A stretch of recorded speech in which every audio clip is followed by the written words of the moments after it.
All right, and we are live. I need to close something as usual.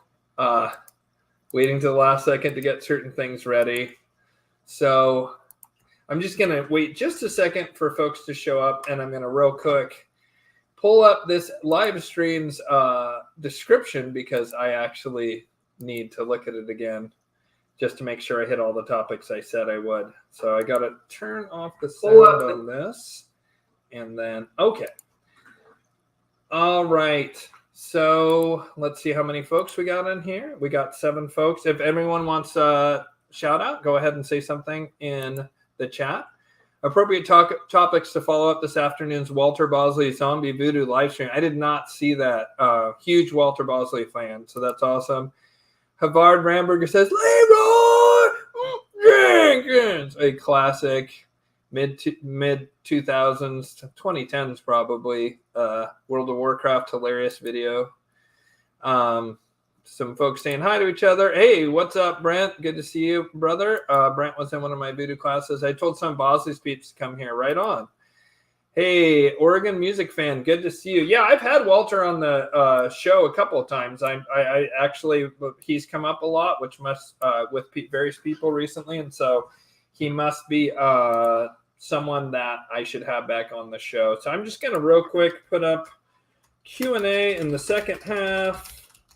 Put your questions in all caps. All right, and then I'll just put that one out. So if anyone else wants to shout out, big thanks to moderator L is in the channel. L, if you can hear this, if you want to say hi in the chat. And then I just want to thank some of the people who regularly help me, which is includes Brent, who helped come up with the. I don't know if you guys have seen that new cool intro with the angels flapping their wings and the woman singing. Brent composed the music to that, and then a woman named Krista Herring did the vocals, and then the amazing Clint Corley. Don't know if Clint's out there. Clint did the visuals for that, and Clint's been all the like kind of AI generated angel-y stuff is coming from Clint. And Clint was also one of my former Angelic Magick students. Like a lot of folks have become friends out of that, and sort of a community has formed among some of the people who went through the class that are cool and supporting each other. It's really nice. So there's moderator L. So great. Just remember to put your Q&A in all caps. Higher Alignment says, happy to be here. Thanks, Ian. Thank you, Higher Alignment.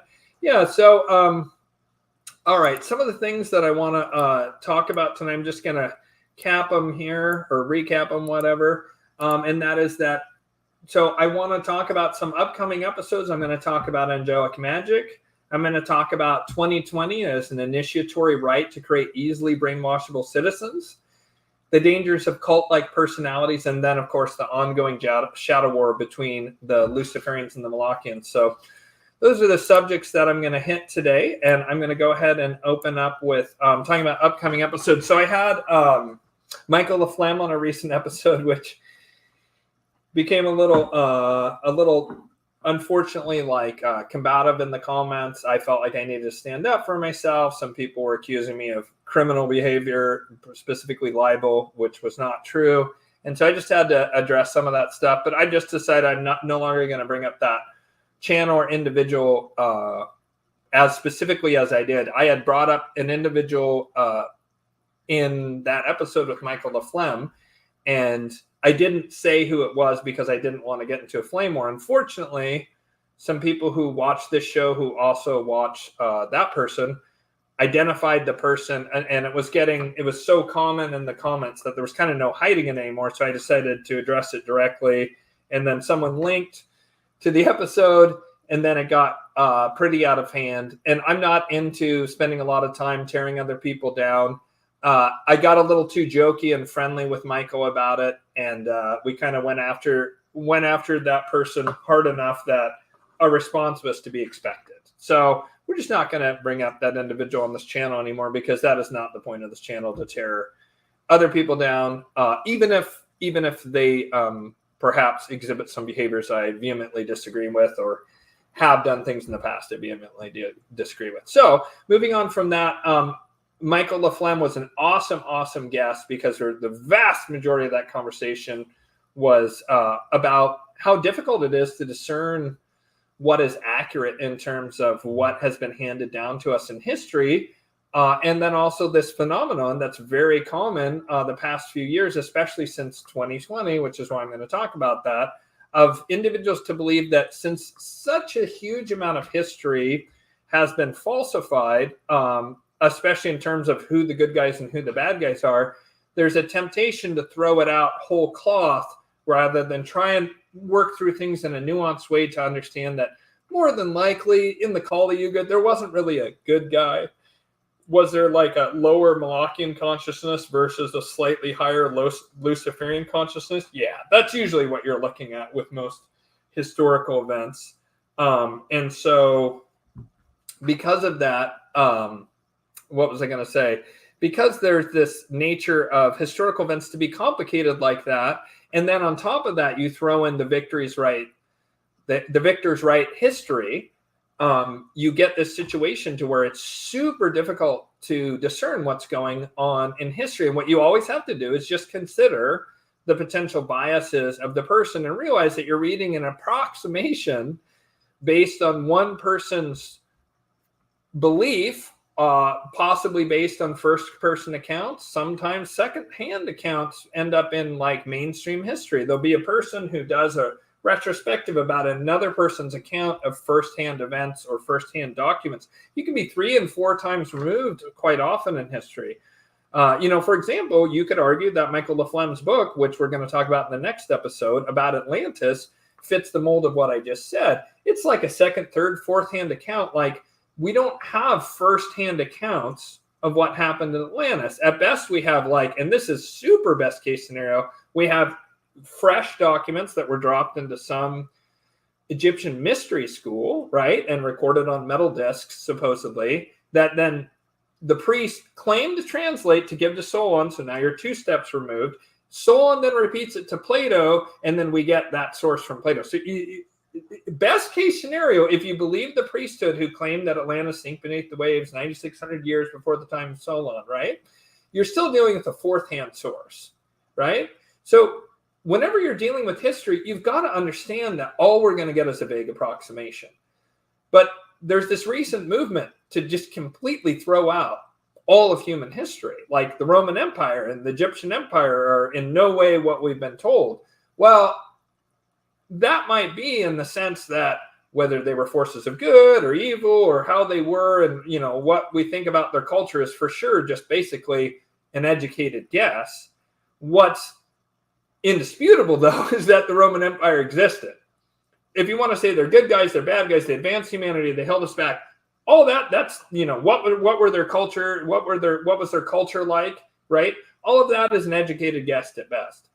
That it existed is not a guess. We can see it because we see all these Roman roads, all these Roman mosaics, and you dig in the ground, and you find a full-blown, Roman building, right? And there's aqueducts just all over Europe. It's indisputable that they existed.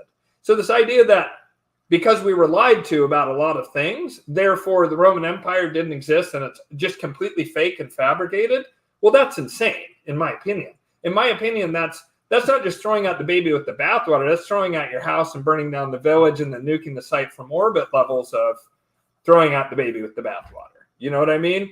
You abandoned, you're abandoning and losing touch with reality completely. And so what we're going to do is I'm going to have Michael Laflamme on again, and then we're going to talk about Atlantis, and then I'm going to have a gentleman named Hans Messerschmidt, who is kind of an expert in the Atlantean diaspora, and I'm going to have him on the show, and then I'm going to have Michael Laflamme and I will talk about that episode that I have with Hans, and then Michael and I are going to start a history series that will kind of to some degree or another, as much as we're able to, sort of start with Atlantis, right, so the fall of the last golden age, and bring us through our understanding of history. Michael knows way more about history than me. I know way more than the average person, but he's an adjunct history professor for quite a number of years now. He's read untold numbers of history books.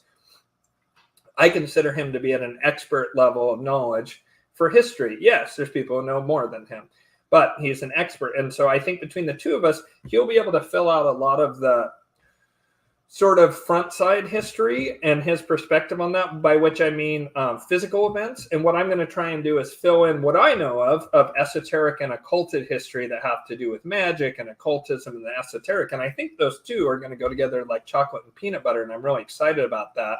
And so that's going to be something that's going to be, it'll start as a regular program on this channel. And then out of respect for Michael and his learning and brilliance and knowledge, and he didn't say this, but I insist, we'll bring it over to like a neutral channel that we run together, to where we have the equal billing and everything. Just, he doesn't have a channel yet and already have 6,600 subscribers. Speaking of not throwing out the baby with the bathwater, might as well make use of this platform. And then he and I will eventually break it off. But I'm very, very, very excited about that, because Michael LaFlamme is absolutely brilliant. And I think we have really good chemistry together. He knows when and how to interrupt me and does a really good job, which is, anyone who watches this channel with regularity knows that guest better be jumping in at every time I pause to breathe, and I'm not doing that like didgeridoo circle breathing to just continuously talk. That's why lives in some ways work better for me, because I can just talk nonstop.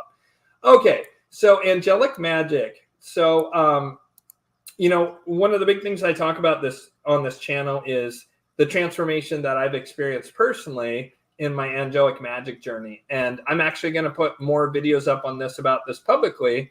But as I mentioned, there's a lot of people like Elle and like Brent who are watching right now, Clint, who works on the visuals for this channel. There's a number of people that I've become friends with, and there's sort of been a community form and friendships. Other people are really good friends with one another and talk with each other a lot and so forth, that have come from some of the classes. And it's really fun, and it's just a really neat experience. And I'm having a very special class this time that is much larger than normal. It's interesting. There's 28 people watching, and that's exactly the size of the class, is up to 28 people.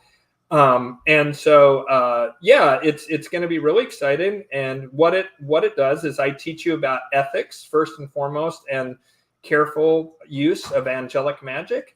I spend quite a big amount of time on that. I talk about the Hermetic principles and why magic works and how magic works and how to make magic more effective. And then I teach from a book, and I teach theurgic Angelic Magick rituals that then the people can use. And what happens is that you do the magical ritual and the change happens. And how it happens, I'll just say one part of what I say in the class, is you take a conscious thought and you use the ritual, which this is going to come up in the 2020 initiatory rite thing here in just a minute. You use the ritual to put yourself in a liminal state, into a state of consciousness that's kind of in between normal consciousness and the unconscious mind. That's what the ritual does. It puts you in a liminal state. And then you take a conscious thought and you push it down into the unconscious mind. And the thing is, the individual mind is obviously like how you identify, right? Like I would say, this is Ian and this body is Ian. I identify with the mind the same way I identify with this body, right? There's that mind, but then there's my unconscious. And the thing is, there's the unconscious, and then there's what, not Freud, but what was that guy's name? Jung said there's the collective unconscious, right? And then there's also what I would say is beyond that, there's the Brahman, the mind of Brahman, the mind of God, the God mind, the operating system of the universe. And so by pushing something down through the ritual into the unconscious and the collective unconscious, it then gets uploaded to the cloud, so to speak, and it can alter reality. Now, the nice thing about Angelic Magick is it's like having guardrails or training wheels. The angels, being fourth dimensional or higher beings, can see into the near-term future, and how if something you requested would cause more disharmony in your life, they'll just veto it. And so it literally they won't let the magic work if it's going to make things worse for you. But usually what happens then, and this is actually kind of the part that's most exciting to me about Angelic Magick, is what'll come up is the self-limiting belief that's causing the problem, which is why the angels aren't letting you get it, because maybe they don't want to just give you fish. They want to teach you how to fish, right? If you're asking for abundance, rather than just give you a one-time surge of abundance, they bring up for you, oh, it didn't work. The angel said no. Why is that? Well, they don't want to give you fish. They want to teach you to fish. And so what might come up is, oh, wow, I have this self-limiting belief about self-worth that's limiting my abundance. This comes up when the angel said no. And see, the angels are trying to help you there. And then you can work with that energy. And then if you release that, very often the spell will then work and the abundance will come in. And not just a one-time thing, it'll start to come in because now you're fishing rather than being handed fish. And so what it does over time is it gets you to work to where you become more in alignment with the vibration of natural law. And much like a surfer on a wave, you can ride that in a direction you want, and you can reprogram reality to work in your favor by making yourself the best version of yourself. It's not about giving your power away to the angels or to me or anyone else. Quite the opposite. It's about rediscovering your own power by working on self-limiting beliefs, integrating shadow, stepping into the divine masculine or divine feminine, and bringing all your God-given talents to bear. It frees you of these burdens. That was my experience. And I'm going to put up a video in much more detail about this incredible experience I've had. And so May, was it 16th, I think? May 16th is when the class starts. I'm probably going to cut off either Tuesday or Wednesday that week. So either the 14th or 15th, I'll cut off people from the class. But if you're interested, just go to White Lotus of Light, all one word, whitelotusoflight.com, and go to the consultations page and you can join there. So I won't talk any more about it, but I am very excited about that class and its impact on me. So 2020 is an initiatory rite. What do I mean by that? Well, let's go over some things that a cult does in order to brainwash people. And this is from a Quora post from 8 years ago by a software test engineer based on their experience in a cult or a cult-like group. So breaking down a person's identity. Cults try to change your personality. To do this, they make you feel unsure about who you are. They want to break you down and then build you back up. They're molding you into what you want. One way you can do that is by having a huge shocking change. For example, lockdowns, right? And putting masks over face and religiously washing hands in a ritual-like manner. And let's see, what if someone had here another article? I'm trying to find it. Yeah, ritual mask wearing, ritual hand washing, ritual social distancing, and ritual lockdowns. All those things are to break down your identity and put you in a liminal state. Because in a liminal state, in the same way you can program your subconscious mind with magic and you're doing it to yourself, there's also this modern thing of neuro-linguistic programming, which is a similar thing. By programming yourself, well, that's your God-given right to program yourself. Doing that to someone else is, of course, it's evil. It's mind control, right? So breaking down a person's ability. Guilt is a key that cults will often use. Don't kill grandma, right? Sensory deprivation or isolation. Mind you, this was written 4 years. It was written in 2016, this thing I'm reading. Right? Sensory deprivation or isolation. The cult may require you to push away family and friends or anyone that doesn't share your values. Did you get? By isolating you to a certain environment in which they can overload your senses with the message they want to give you through the TV. You become conditioned to their message and less likely to pull away. Rewarding behavior. If you do what the cult wants, you'll be rewarded. If you don't, then there's punishment. Would you like a Krispy Kreme donut, sir? Or in Germany, there's a place of prostitution that would actually give you a freebie if you got the you-know-what? Incredible. Love bombing. Right? That didn't really happen in 2020, but that's something that happens in the cult. Oh, you're so great. So here's the thing. They did this because they wanted to create this, WEF, New World Order thing, right? They wanted to create this Agenda 2030 thing, right? That's really what it is. I'll see if I get a knock for saying those words. But they do that because they wanted to usher in the sea change thing. So you eat the bugs, have a chip in your head, end up in a pod in the metaverse, right? Like that was the Malachian goal, as I say on this channel, right? They wanted to get everyone to accept this wholesale change of society, right? Much like a cult wants you to accept a wholesale change of your reality and accept the cult's reality, right? So the problem with this, which is everything really. But what's so horrible about what happened in 2020 is not only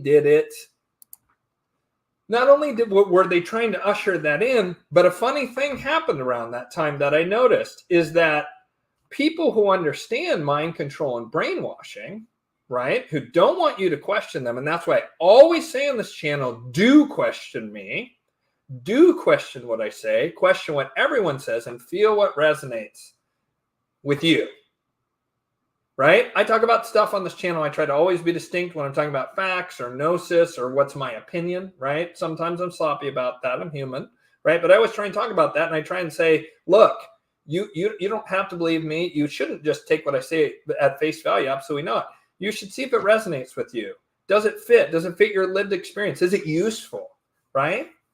Does it make your life more harmonious and joyful? Is it uplifting? Does it help you in any way? And if it does those things, great, take it. And if you're like, I don't know about whatever that Ian talks about, I don't know about angelic magic, right? I don't know about astrology, but the Luciferian Malaccan thing or whatever is useful that you get from this channel, take it. Or from any other source, right? That's how you should be. You shouldn't be dependent on a single source. And that's one of the things that happened. They were priming everyone for this cult-like brainwashing programming. And so around 2020, and especially in 2021 and beyond, both state-level actors, intelligence agents, corporate private intelligence agencies, all kinds of different people were like, woo, this is ripe. This is ripe for us to con people, for us to fleece people, for us to do grifts, right? You see it a ton in crypto. You see a lot of cults in crypto, right? Like even I talk about XRP a lot in this channel. There's absolutely a cult around XRP, right? Dogecoin, Bitcoin, obviously the Bitcoin maxis are super cult-like in their behavior, right? So I'm not saying that any individual one of those things is a scam, although many of those coins are a scam, right? Like, I forget what his name is, Satoshi Nakamoto or whatever, the weird inventor of Dogecoin. Maybe it's been reprogrammed over time. I'm open to that, but it was created as a joke, right? And there's other coins that are 100% just scam coins, right? So that's a place where you see this kind of grift mentality. Anytime you see James Altucher, he's the guy with the big, huge curly hair, and they're now billing him as a crypto genius. That guy is a freaking con man. And there's a bunch of people like that out there that are trying to con people right now because people are in this funny state. They just had their reality obliterated. Because if you're like on the left of society, reality is obliterated to where, wow, I need to accept this new world order. I need to accept trans and it being pushed on children and, trans people story time. And I need to accept the WEF and we need to maybe eat insects because, oh my gosh, my carbon footprint. And I need to accept this and I need to accept that. And on the right, there's people being conditioned and programmed, to be subservient to the right wing to an absurd degree. I mean, it's happening everywhere you look, this mind control thing. And so there's lots of figures that are popping up right now that are obliterating core beliefs, because that's one of the big ones, take down your identity, right? That's why they're pushing the trans thing, is because they're finding vulnerable people very often on the autism spectrum, and they're pushing on them, hey, confusion about who you are at a body level. And a lot of these people, because they have neurodivergence and damage, probably from pharmaceuticals, they are already having some amount of body dysmorphia and questioning. That's because their brain is wired in a different way because they've been poisoned since birth, right? So they're taking advantage of those people and they're pushing it, and it's making people question their very identity. They're doing stuff all over the place to make people question their core identity, right? Some people are doing this with history and saying, you can't trust anything of history. Come to me. I'm the expert. I'm the one who knows, right? And they have all sorts of reasons why they know and they're whatever. I mean, there's a lot of, in the truther community, there's a lot of culty stuff because, and I think like an example of this that's fairly well documented is, and I feel totally comfortable with this one, Bettino Massaro.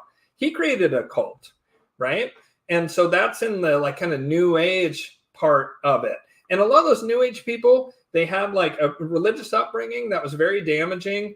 They questioned themselves and who they were, and they were really confused and wandering around. And then here's this really handsome guy who is a really great talker, Bettino Massaro. And that guy steps in and says, I'm an expert, right? I know all this stuff spiritually. And he starts, having all these women around him and all this kind of stuff. And so there's people do this. People look for people who are vulnerable. But the difference is 2020 made vast swaths of society put in this liminal state where they're questioning their core fundamental beliefs. Like people on the right are like saying, wow, we've been lied to about a whole bunch of stuff. And there was a lot of lying going on in 2020 and 2021. My trust in government is gone. Whoa, they lied about these historical events. Whoa. Like I need to question everything. Because before this, I never questioned anything because I could just go around along my life and just not really have to think about too much. I didn't have to think about history or government or corporations or any of that stuff. 2020 changed everything because this big power play happened that obliterate people's core beliefs. And that's why I talk about discernment nonstop on this channel. And I have people say, boring. Why are you talking about discernment again? Where's the next sexy conspiracy theory thing? Right? The reason I talk about it is because there's a huge problem in the truther community of these various different cult-like figures, right? You know, and in the New Age community. And I realize that this channel, you could argue, fits in both those paradigms. I don't consider myself New Age per se, although I guess I have certain things that come from that milieu because I was in that at one point. I was in Advaita Vedanta, Hinduism for a while. I was into Buddhism for a while. You know, I was being trained by a shaman for a period of time. Like I've worn a lot of different hats and I've explored a lot of different things. And so I just want to talk about this because I think it's really, really important that people be aware of this dynamic right now. And like I had someone challenge me today and say, how do you know, you're being manipulated too by these forces. And I was like, oh, I don't know. And they were like, well, you just said you're super triggered about pedophiles and pedophilia. And they know that. And I was like, yeah, Silicon Valley would know that about me, obviously. And they would have the big data stuff and they would know how to get me looking at stuff with little nudges and whatever. That's going to confirm that bias of like the Epstein Island and all that stuff. And I really like pause to consider about it. I like to think that I'm able to take a step back and be reasonably objective about some of these things. But the fact of the matter is if you live here in this reality, it's a subjective experience. There is something occurring objectively, but only enlightened people who have completely dissolved the illusion of their own ego and their self-limiting belief about mind and that they're just this body and mind and not something much greater, right? Only those people have that level of understanding, view reality in its objective form. For everyone else, it's some degree of subjective. And that has a lot of weird connotations to it. And that's why discernment is really, really important. And the ultimate form of discernment is, what does your inner knowing tell you? What resonates with you, whether it's on this channel or another one? Because at the end of the day, that's really all you have. When you start to not trust this, that's when they got you. It doesn't matter if it's someone like Bettina Massaro. Hopefully I don't have a horde of people from him come over here, but this is a pretty well-known thing, and I feel fairly comfortable talking about it. Or Jim Jones, right? Like, to take it back, I don't think there's any surviving Jonestown cult members, right? I was trying to talk about someone more topical, but that's why you need to be careful, because people like that are going to want you to only listen to them. And I never say that on this channel. Please don't just listen to me. It's great if you come and you like the channel. I love that. But only take what resonates, and always take what I say with a grain of salt, and realize that it's my subjective experience. All right. So that's that part that I wanted to talk about. Okay. So ongoing Shadow War stuff. Oh, man. Okay. I'm going to go ahead and touch on a super, super, super hot subject. And that is these big protests that are going on around universities, and what has happened in reaction to it, which looks an awful lot like problem, reaction, solution. So there's all these protests going on right now, right? Because of the atrocities that are happening, that are happening in Gaza. And there's a bunch of people protesting that. So the thing is, if you look, these aren't spontaneous protests. There is someone funding them. There's similar tents. There's all this kind of stuff.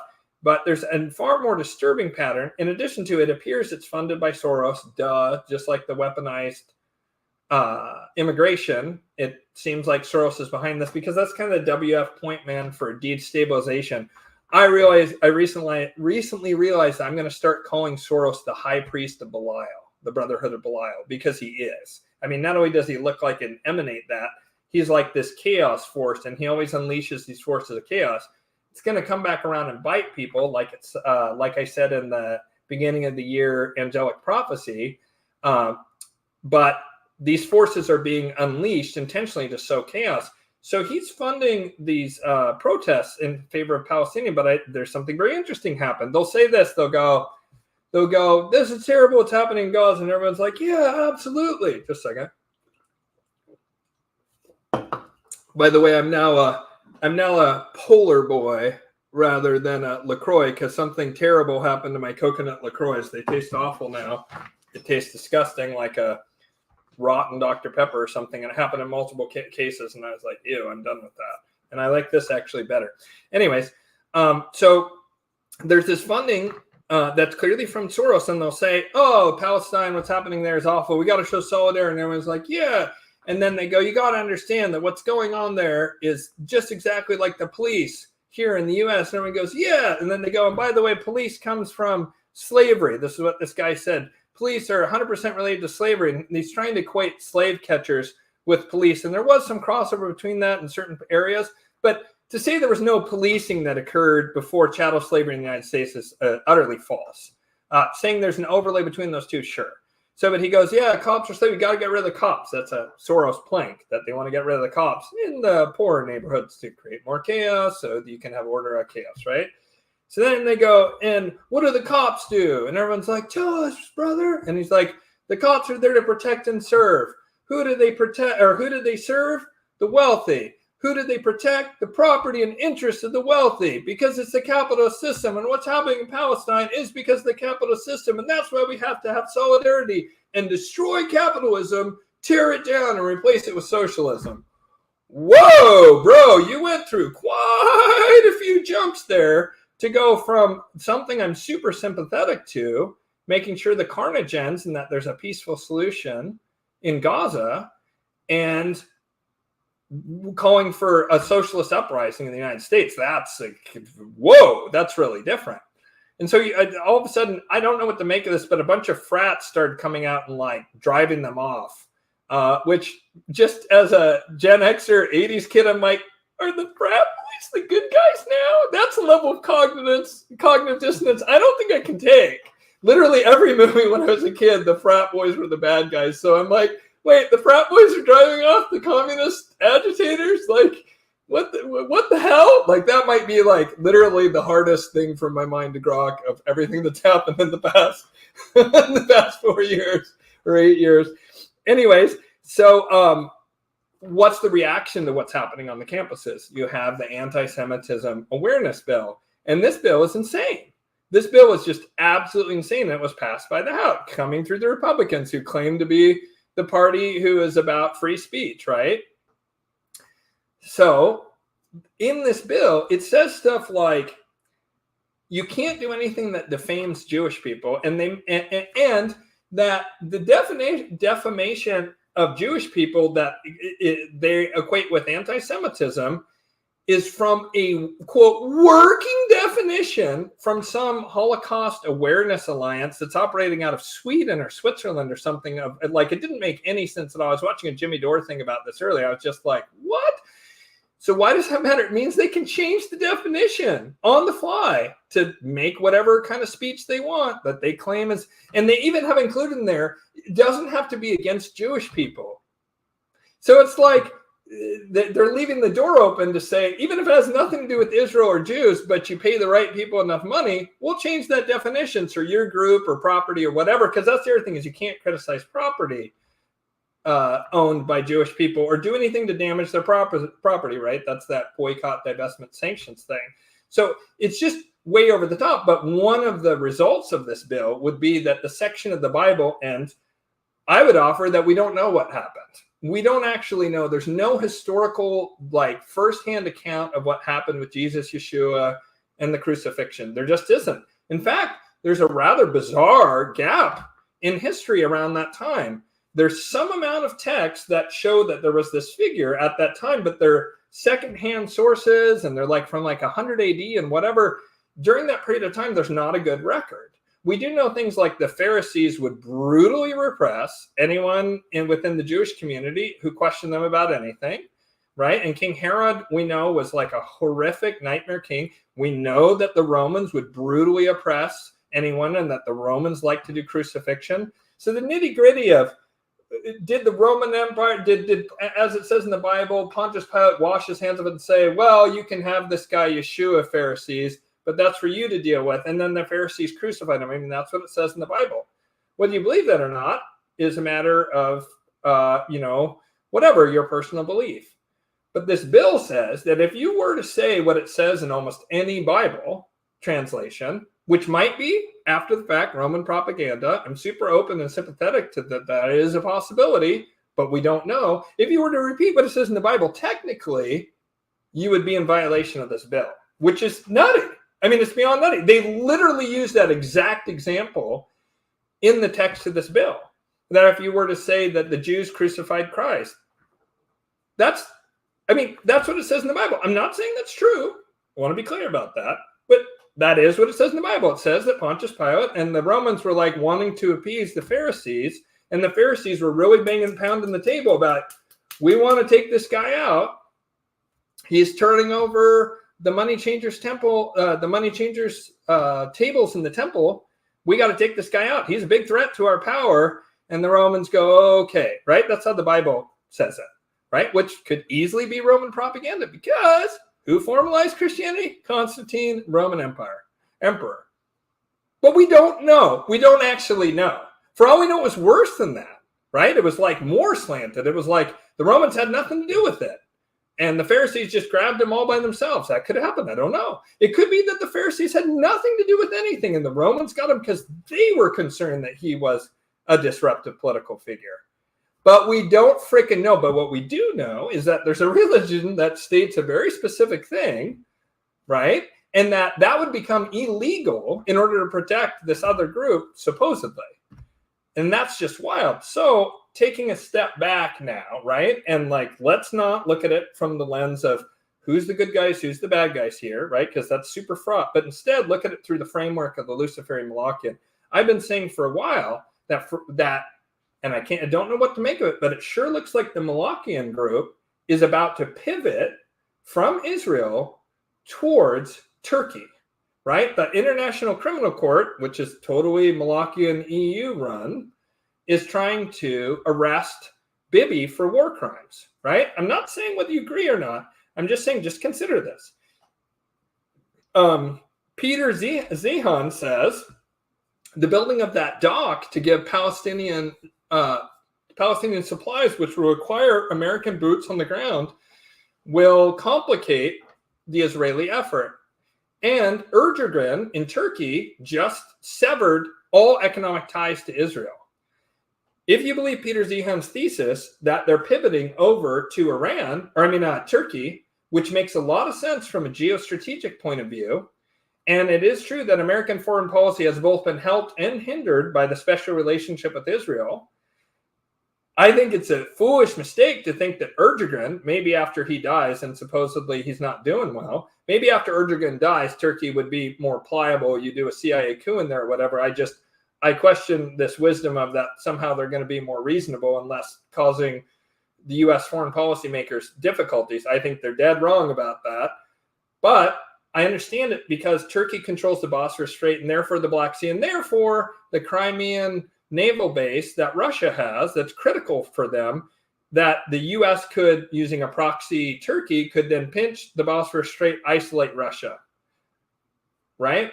And it's right abutting Russia in certain areas, and it's right next to Ukraine, and helps make it super easy to do force projection out of Turkey into those borderlands of Eastern Europe, and be able to thwart Russian expansion, and/or, if you look at it from the Russian point of view, allow NATO to press on the Russian borders, right? However you want to look at that.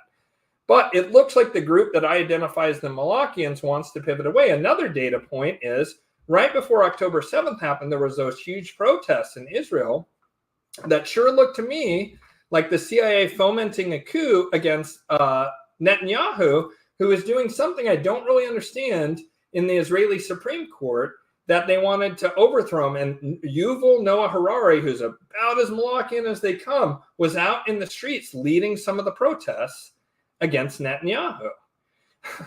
So that is a very interesting turn of events because the Malachians have been using Israel for a long, long time to advance foreign policy throughout the Middle East, especially.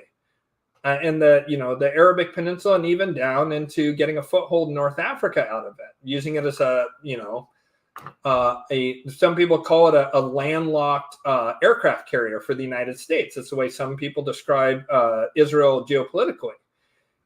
So this is fascinating, and it means that there's going to be vast repercussions to that. It also means that especially Zionist Israelis are going to very likely be interested in a Trump victory in the fall, which is very, very interesting.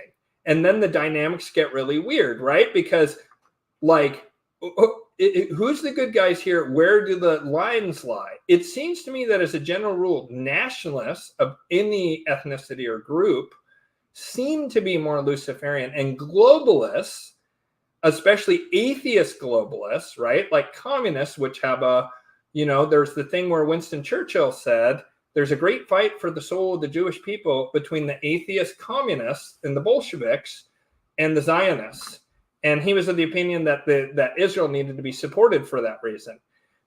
Now, obviously, there's horrific stuff that's occurring in Israel. And I'm not ever suggesting that someone needs to support something that is perceived as Luciferian or Malachian, right? I tend to say reject both and we should do our own thing.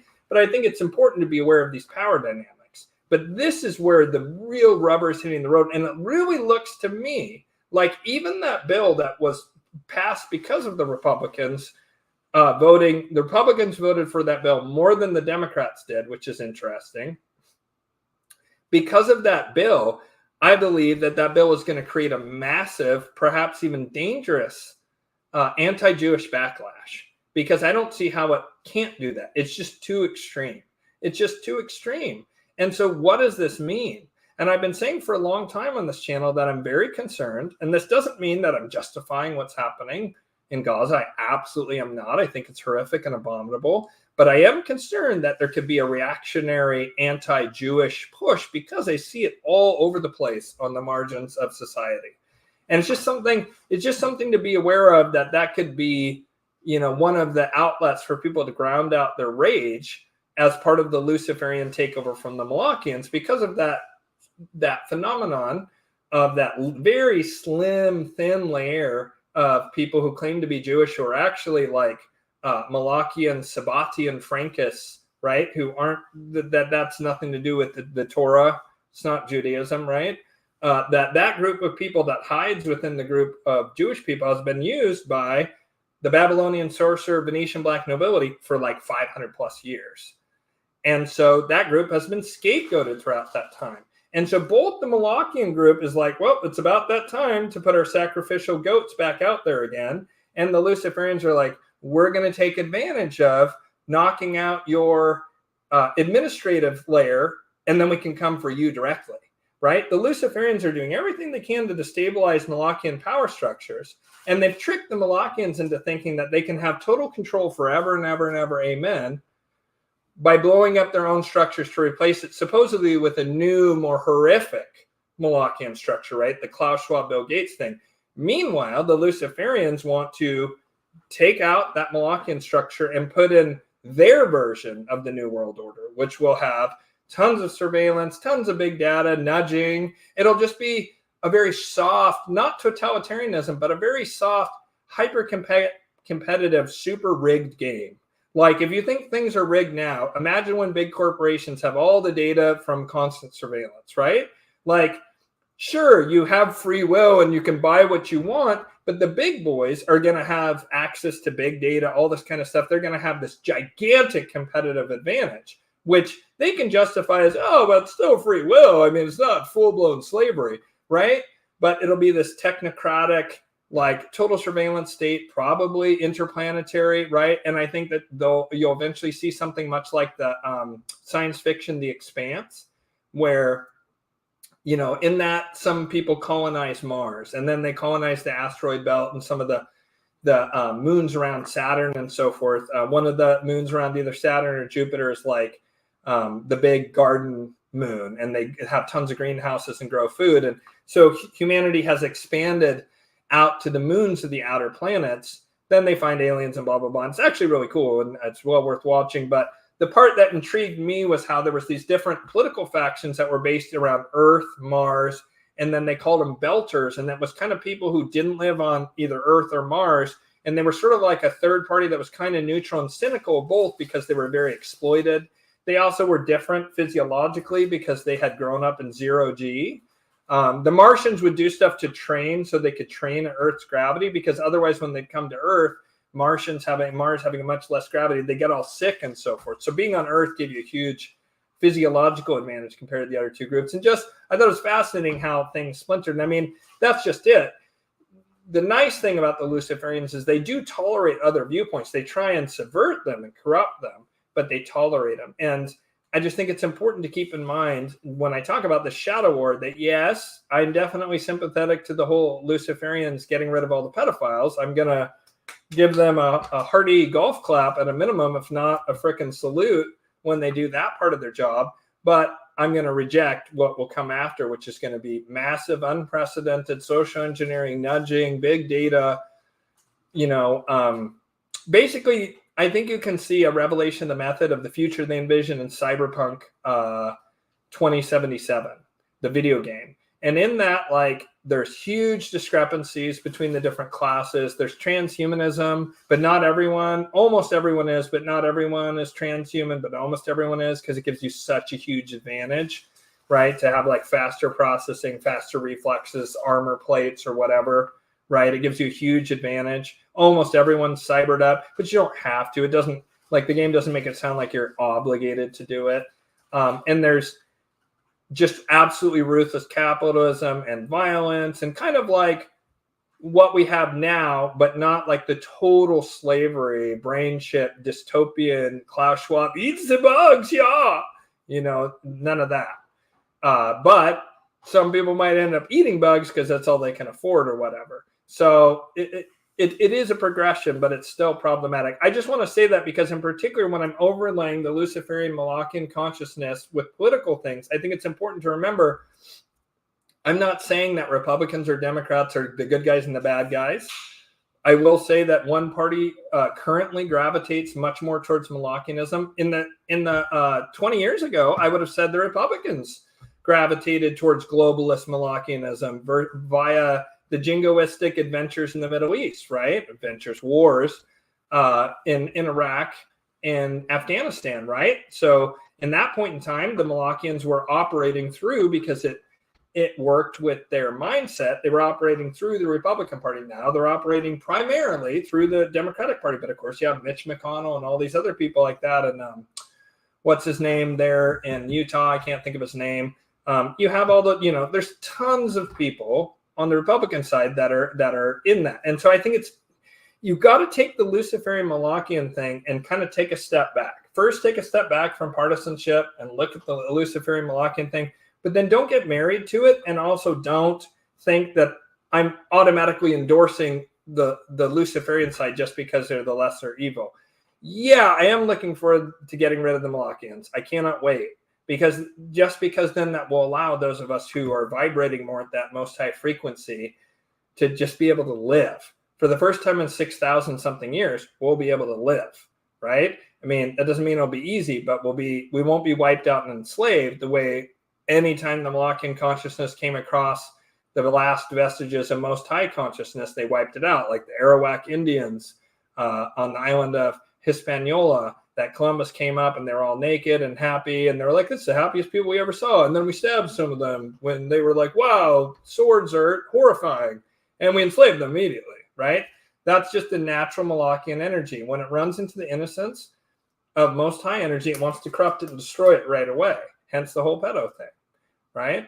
And so the Luciferian consciousness is a step above that, but it's still not good, but at least it allows the other consciousness to exist because it believes that it can outsmart it and corrupt it and bring it down. And that's what we'll have to do. And so just because this one group's getting rid of this other group doesn't mean that you should therefore be like, oh, yay, Luciferians, and I don't need to think once they've won or whatever. No, quite the opposite. It'll actually be much trickier. Mentally, it'll be much more confusing. They'll have very compelling arguments to how their way of doing things is the way that all things should be done. And so it's important to remember that. That's why they're creating this narrative of, the 17th letter of the alphabet, and they're going to ride in on a white horse, and they're the good guys. And I'm saying They are a different group and they are better, but they're not the good guys. And that's a super, super important thing to understand. All right, so we're going to take a break there. And then when I come back, I will answer Q&A, and I'm just going to go ahead and write that. Oh, actually, this is fine. Let me see if I can edit. Can I edit this possibly? No. Okay, so I'm going to write it again, Q&A, after this short break.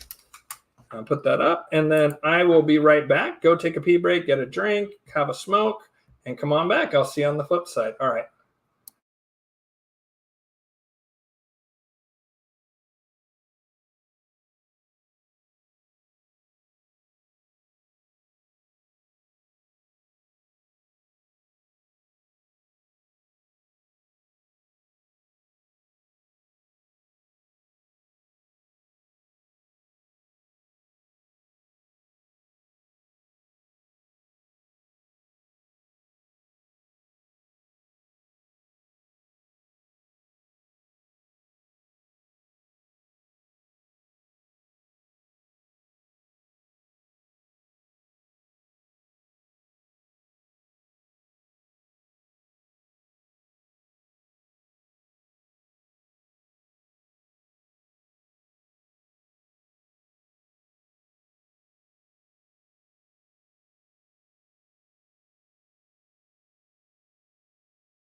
Alrighty, I'm just going to take a big swig here.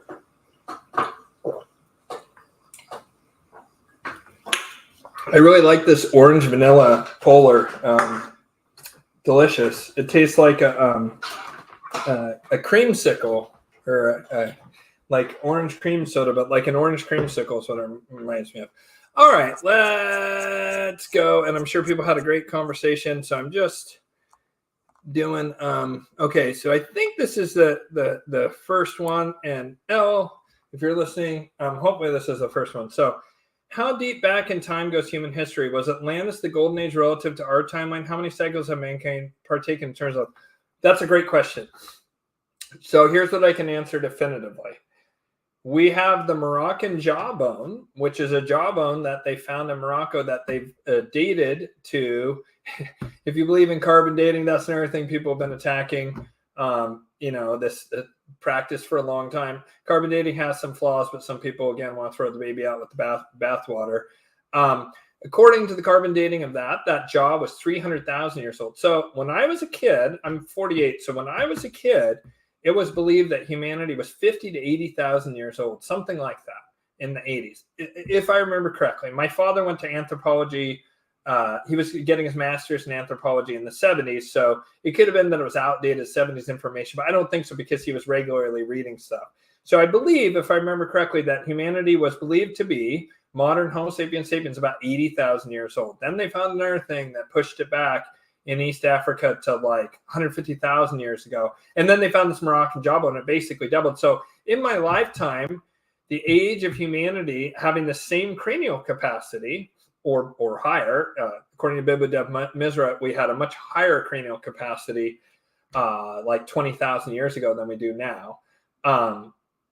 Or, well, whenever Atlantis would have been, I guess not 20,000 years ago, I guess about 13,000 years ago, I misspoke. So about 13,000 years ago, according to Biba Dev Mizra, we had a higher cranial capacity, but we had at least this cranial capacity we have. Because according to Biba Dev Mizra, during the Kali Yuga, we have the least cranial capacity, right? Which rings true for me. I haven't fact checked him on that, but I trust him. I'm gonna take his word on that and use that as a premise here. So if you believe that, and you believe that this jawbone, right, that means that humanity is at the absolute youngest 300,000 years old as Homo sapiens sapiens with a similar or greater cranial capacity. Why do I say youngest? Because a fossil requires super specific conditions to form. There's tons of fossils of sea life, especially stuff that lived right in the bottom of the ocean, because stuff would die, it'd get covered in mud, the conditions would exist to make sandstone or whatever, and there it would, it'd be pressed. And plus, like, they had a big shell, right? We don't have soft-bodied organisms, many of them. The more like bone or shell there was, the better. So we have all kinds of cool fossils of things that had shells, for example, because they laid on the ocean.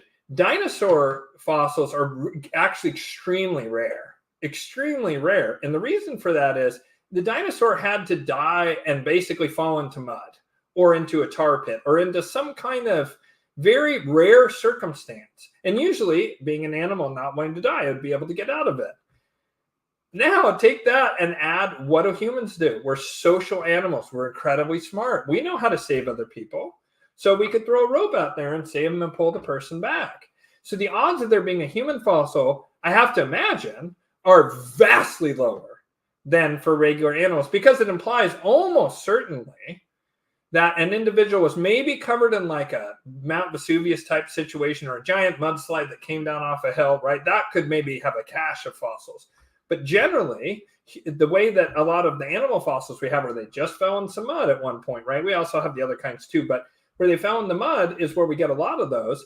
Like, those conditions are very rare because humans travel in groups generally. So it almost required that they were in exile, which is already a rare circumstance. Then that they fall and die in perfect conditions for a fossil. So 300,000 years seems like extremely conservative at this point. With all that considered, it's whatever, doubled, quadrupled, quintupled in my lifetime, according to like what I recall.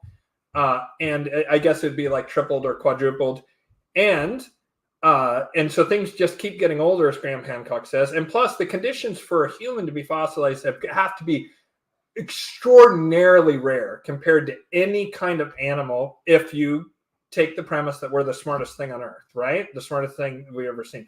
300,000 years, that is that's 12 great years. So one of the reasons that we can know that mainstream academic history is a pile of bullshit is that to me, you have to believe that what they say is that history essentially starts 6,000-7,000 years ago. Sure, there's Göbekli Tepe, but they go, those hunter-gatherers were making these complex astronomical observatories for no apparent reason, putting in the time and effort, right? And never mind that Sumeria seems to spring up out of, like, almost out of whole cloth, like super advanced, and then degrades over time, right? Just all this nonsense, which is exactly why, call back to the first part of the show, why so many people are questioning everything, because there are such egregious lies, right? So to think that, you would have to believe then that for 99.7% of human history, we didn't figure out agriculture, and we did nothing but bang rocks together and make like stone tools and stone implements. But Ian, what about like the Stone Age stuff? Yeah, well, here's the thing. There's not many left currently, but there are still Stone Age hunter-gatherers. How are there still Stone Age hunter-gatherers? They're very isolated and they're very few in number, right? And less every year. How do they still exist now? Because it's a super efficient way to exist. And if you have a younger Dryas type event or some kind of like civilization ending event, who's going to do better? The average American Netflix guy who weighs 250 and never gets off his couch? Or a super fit person who knows how to make a fire and build a bow and build a frickin' spear, maybe how to make blowguns with poison, right? Plus, they live in a more stable environment. They have food all around them. They know how to hunt and gather. It's like the ultimate for survival in terms of like, it'll work in any era. Civilization. Well, we can't know with certainty, but there's clues like Göbekli Tepe and the weathering on the Sphinx that lets us know that there was at least one prior civilization. If you believe Helena Blavatsky and some of that milieu, right? Like Helena Blavatsky, and then she's not directly related, but Alice Bailey's kind of in that same. If you believe them, and the Anthroposophists, is that right? Anthroposophists? No, the Theosophists, right? Anthroposophists signer.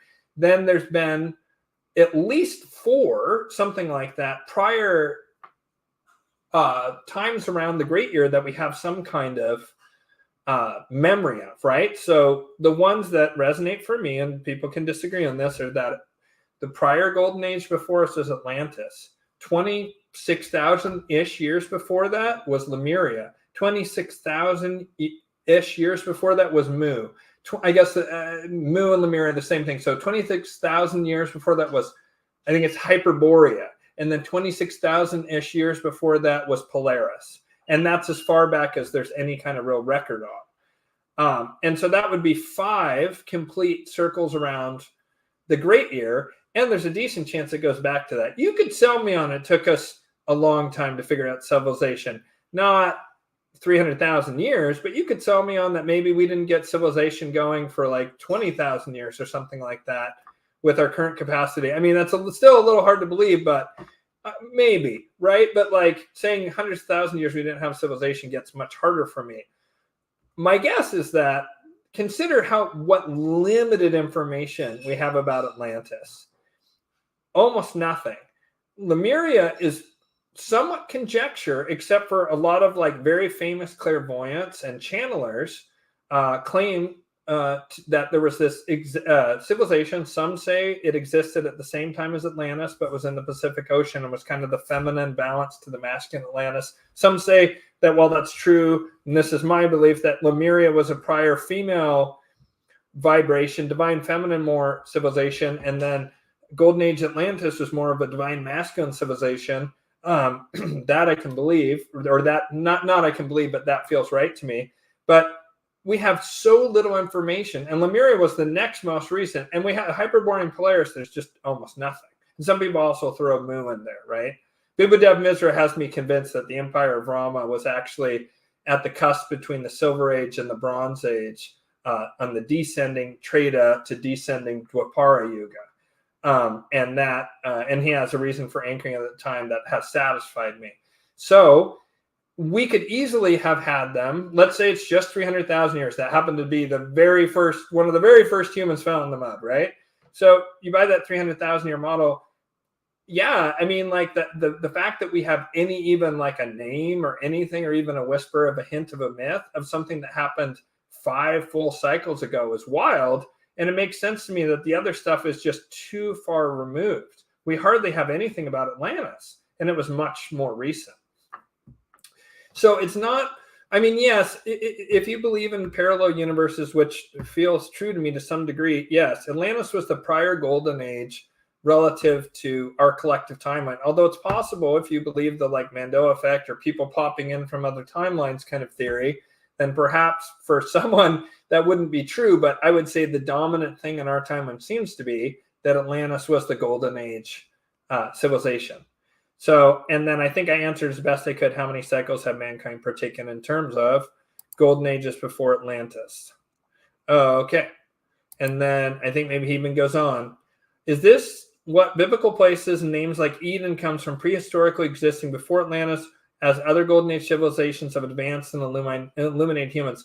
I mean, that's a theory. Some people say that Eden was, like a primordial thing that's in like super deep history, like perhaps 300,000 years ago. And it's like, that gets into the whole Anunnaki thing and the Sumerians, and Sitchin is pretty suspect to me, but some amount of that was true. That was like some kind of controlled disclosure thing. I suspect the Anunnaki were probably more similar to us than we might imagine. I'm not sure what to make of like the red-haired giant stuff that Freddie Silva talks about, whether that's a parallel group or whether that was the remnants of what the Sumerians called the Anunnaki. And those people, according to Freddie Silva, seemed to be from Orion. And they were tall, redhead giants. They spread all over the Pacific Islands as well, which is really weird, and you see it with the Paracas skulls, but those were like smaller people that had some of that bloodline. And there was mixing between, like, for example, they say, according to Freddie Silva, he believes that Akhenaten was part of this other race that was able to interbreed with humans that, according to him, comes from Orion, and he provides some historical evidence for this. I don't know what to make of. Are those the same group of the Anunnaki? There's certain things that point towards, in certain Sumerian records, certain Egyptian things, that there may have been at one point in time giants who ruled things, right? There's these red-haired giants, and then there's mixed stuff. Like there's certain Native American legends saying they were cannibals, and then other records in the Pacific seem to claim that these red-haired giant people were like super advanced and whatever, and they glowed and were very illumined. Could that have been two different levels of consciousness within the same species? That could also be, right? Because what about if this species was free will? Could they too, especially on Earth, experience Malachian consciousness versus Most High consciousness?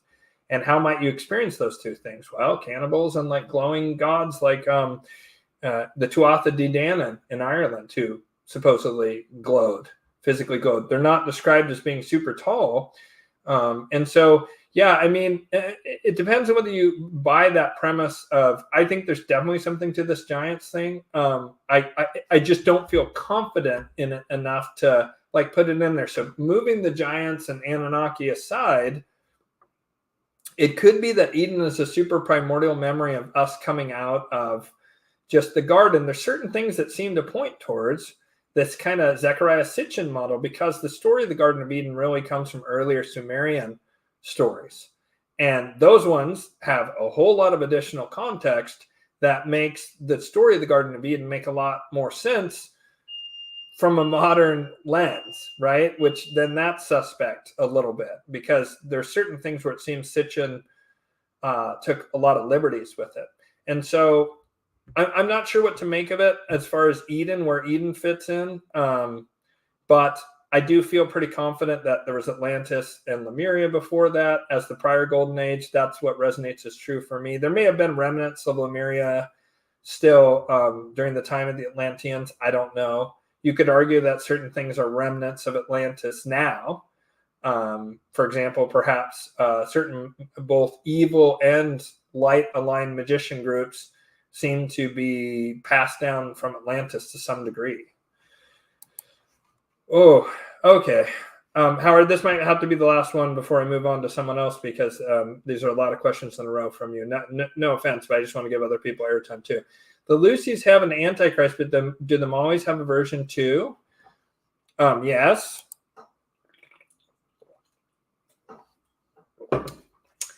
So them always think, it seems, that already has incarnated a living avatar of the lower aspect of Saturn. This individual would probably be somewhere between quite young, like 10 years old, to maybe as old as 20, 25, something like that, according to a lot of texts I've read.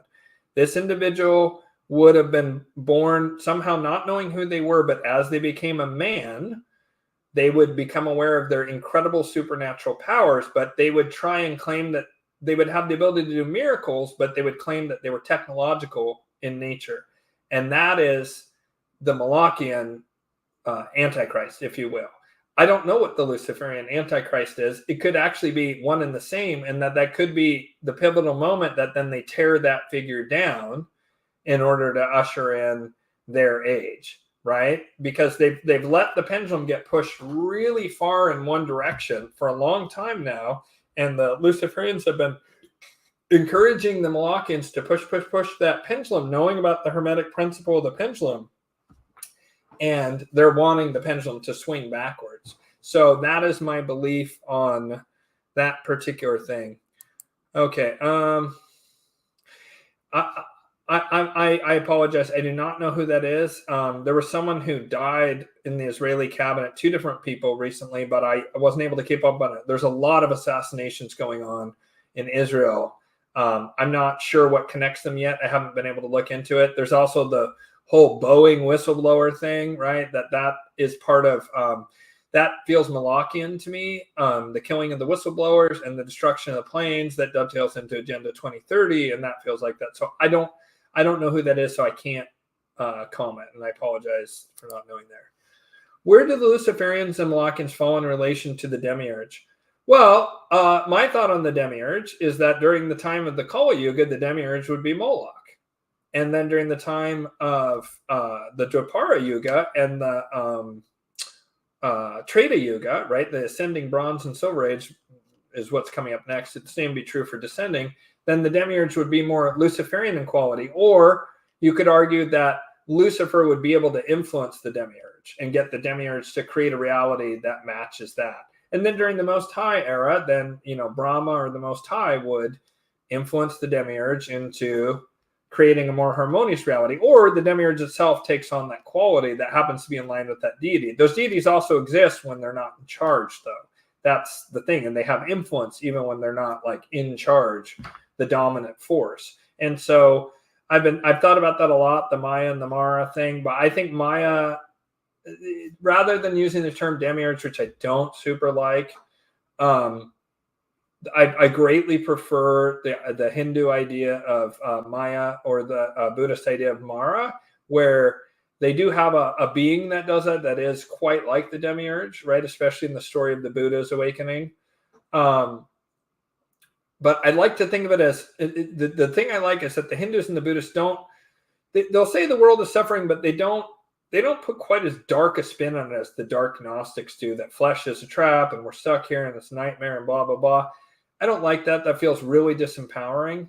I think a better way of looking at things is that the quality of the illusion that we're in, that we're meant to ascend from, right? That we're meant to realize that love thy neighbor as thyself, and realize that really deeply, and eventually like even transcend that paradigm, right? That's the goal of being incarnated here. That's best done just looking at it dispassionately. Yes, we can agree all this horrible stuff is happening. And so I think that the Maya or the Mara, the illusion that the soul experiences, changes depending on the energies that are coming in from the active galactic nucleus, according to Bibadev Mizra, with his scientific explanation for consciousness shifts, or going above and, having the wobble of the equinoxes somehow changes like the radiation we're getting from both the sun and from the center. I think the active galactic nucleus makes the best sense. Or it could be something that's just completely spiritual. Doesn't have to have a physical component to it necessarily. So that energy that changes with the different yugas, whether you call it the demiurge or the Maya or the Mara, the way that physical reality works changes based on the quality of the consciousness that we're in, which is based, it seems, to some degree, it's related somehow to this precession of the equinoxes, which is that 26,000 year cycle. There's probably greater cycles within our huge, vast orbit around the center of the galaxy. For a long time, I had the mistaken impression, it shows how I can get stuff wrong, that it took 26,000 years to go around the sun, around the galactic center, right? That was wildly inaccurate. It takes some millions amount of years to go all the way around. There's 2 things that happen in a much easier for us to comprehend time cycle, and that is the precession of the equinox, the wobble of the Earth, takes 26,000 years to do a complete cycle. And that is like the astrological great year. There's also that our solar system dips above and below this kind of center point from the galaxy. And then there's the great orbit around it. And then there's a cycle. And this is Bibadev Mizra said the cycle of the active galactic nucleus seems to match the precession of the equinoxes. Maybe something about it causes that wobble, but I don't know if other planets have that wobble like we do. Anyways, regardless, he says that every 26,000 years-ish, there's a blast of positively charged particles from the center of our galaxy, and that's what changes consciousness. And so regardless of the causation, as best we can tell, and again, we're dealing with records and these are educated guesses, this consciousness shift happens such that you could say that for all intents and purposes, Lucifer becomes the demiurge, right? And then Lucifer then creates this high-tech, half dystopian, half utopian, self-improvement, super narcissism, global and interplanetary system. And then during the golden age, there's this great harmonious system, right? And that therefore reality is like that. So I don't know if to answer your question, that was my best effort on that. Let's see. You're welcome. Thanks for great questions. Oh, are you familiar with the magician Gordon White podcast called Rune Soup? Yes, love him. He's great. See, I talk one time about someone and get frickin' platooned by people who watch his channel, and I didn't even use their name. If I was trying to get clicks or subs or whatever, I only said that in the comment because I was hoping they would leave me alone then. If I wanted to start controversy, I would have named the person and put it in the title and blah, blah, blah, and we specifically didn't use his name because we were kind of mocking the guy as a joke between the two of us, but we were doing it with the thought of, it was a great example without getting caught up in the personality of it. It was a great example of how this process of, people who are either or fraudsters or want to be cult leaders or perhaps intelligence plants, it's hard to know which, behave, right? That's the only time I've ever called any other creator out ever, right? So I love Gordon White. I don't agree with everything he says, but I think he's fantastic. I know exactly who that is. Rune Soup's great. I don't agree with everything he says, obviously, but I think he's great. I think there's a wide variety of people who are in integrity who are out there who are in this movement. Like the Y-Files. People accuse me of being jealous of the other podcaster.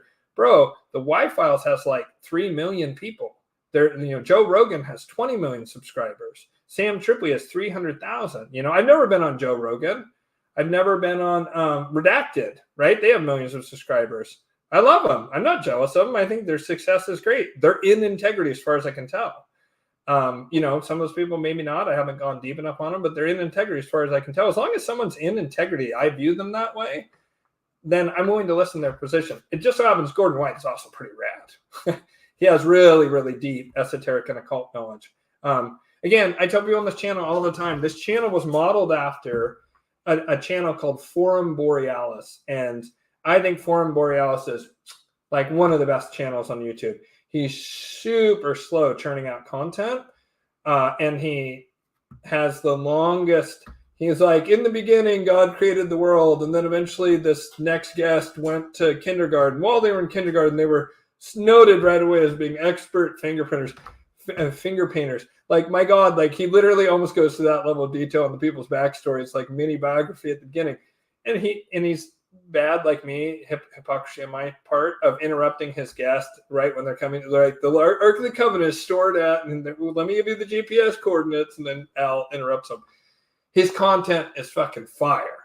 And I love how broad it is. I love how he talks about all kinds of different stuff. Gordon White is similar and has actually been on Forum Borealis, among other places, in that Gordon White is holistic. And I like to consider myself, like Al and like Gordon White, fairly holistic in our views. Of course, we have our specialties and our biases and whatever, but there's tons of content creators. Someone mentioned Walter Bosley earlier. Walter Bosley's fantastic. He has been on the show. I love Daniel List. I've never been on a show. If there's someone I'm jealous of out there, it's either Daniel List or Dr. Joseph Frau. Dr. Joseph Frau, I'm super jealous of his knowledge. I'm jealous of Michael LaFlame's knowledge, who was gonna, has been on the show now. I'm jealous of Walter Bosley's knowledge. I'm not jealous of their success per se. I think it's well earned. I just wish that I knew as much as those guys do, and I wish that I was as well, maybe not, because I like having a life, and he doesn't have kids, I don't think. But Daniel List is a relentless researcher, or Catherine Austin Fitz. There's a bajillion people I give props to on the channel, and so people claiming, oh, you're a teardown artist, whatever. It's like, hey, give me a break. Gordon White rules. Check him out if you haven't. Okay. Are RH negative humans less brainwashable? Well, it's interesting. Maybe. I don't know. For sure, there's something very special about RH negative people. I don't ascribe to that. If you don't have RH negative blood type, you're not Atlantean, or you don't have that DNA. Or I do think you can say that you almost certainly do have Atlantean DNA if you're RH negative, but I don't think you have to have RH negative in order to have Atlantean DNA. Just for example. There's some people I know and really respect who are really into the hybrid alien thing, and I do believe it. I just am not sure how much it has happened. Like for me, the whole idea that there's something out there, like Walter Bosley contends, it's very similar to humans. Call it Homo sapien interstellar. Walter Bosley believes that they're so close to us that, in fact, that we'd be able to have viable offspring with them, which is like, whoa. Which brings me to one of my favorite questions about alien life is, does it exist and is it fuckable? I'm just kidding. I saw that on like an Onion thing years ago, and I'm like, that's literally the first two questions humans would ask. Does it exist and is it bangable? According to Walter Bosley, yes.